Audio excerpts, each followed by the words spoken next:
Hi guys, আপনারা দেখতে পাচ্ছেন এটা হচ্ছে সোনাখোলা মসজিদ। এই মসজিদটা খান জাহান আলী আমলে তৈরি করা এবং এই মসজিদটার বৈশিষ্ট্য হচ্ছে যে আপনার রাতের বেলায় ভিতরে খুব পরিষ্কার পরিচ্ছন্ন এবং মানে লাইট লাগে না, লাইটবিহীন আপনার মানুষ নামাজ পড়তে পারে। দিনের বেলা যেমন আলো, রাতেও তেমন আলো। এবং এটা হচ্ছে এক গম্বুজ বিশিষ্ট মসজিদ। এই মসজিদটায় ধর্মপ্রাণ মুসলমানরা নামাজ পড়েন এবং কত খ্রিস্টাব্দে তৈরি হয়েছে এটা সঠিক কেউ ধারণা দিতে পারেনি আজ পর্যন্ত। এবং মসজিদটা কে নির্মিত করেছে বা কারা নির্মিত করেছে তার কোনো উত্তর এখনও মেলেনি। তবে আশা করা যায় খান জাহান আলী রহমতুল্লাহ আমলে এই মসজিদটা নির্মিত করেছে জৈনপুরীরা।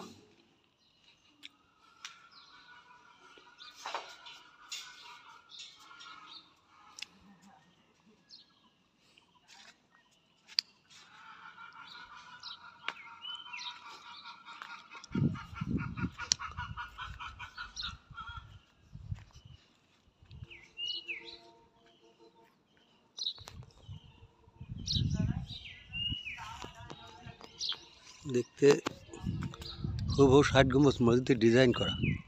অধিকাংশ মসজিদগুলো যা খান জাহান আলী আমলের তৈরি করা, কিন্তু আসলে এটার নাম হচ্ছে সোনাখোলা মসজিদ।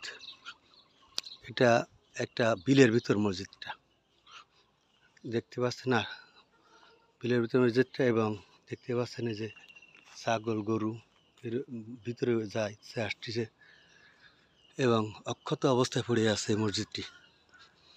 কোনো পূর্ণ সংস্কার করা হয়নি এবং এর কোনো তত্ত্বাবধায়কও নেই। আর্কোলজি ডিপার্টমেন্টের আওতায় যদিও আছে, এরপর আর্কোলজি ডিপার্টমেন্টের কোনো ছোঁয়াই পড়েনি মসজিদটায়। মসজিদের উপরে গাছ হচ্ছে ওই, তেমন কোনো সুব্যবস্থা নয়। উজু করার জন্য একটা পুকুর আছে, এই একটা পুকুর আছে, এছাড়া কিছু কোনো সহায়তা সরকার থেকে কোনো সহায়তা পাচ্ছে না, বা সরকার থেকে কোনো পূর্ণ সংস্কার কোনো নির্দেশনা আসেনি এ পর্যন্ত। যদিও এই মসজিদটা বিলের ভিতর বিদায় এর কোনো পাওয়া যাচ্ছে না, মানে সহায়তা পাচ্ছে না। যদি কিনা টাউন বন্দরে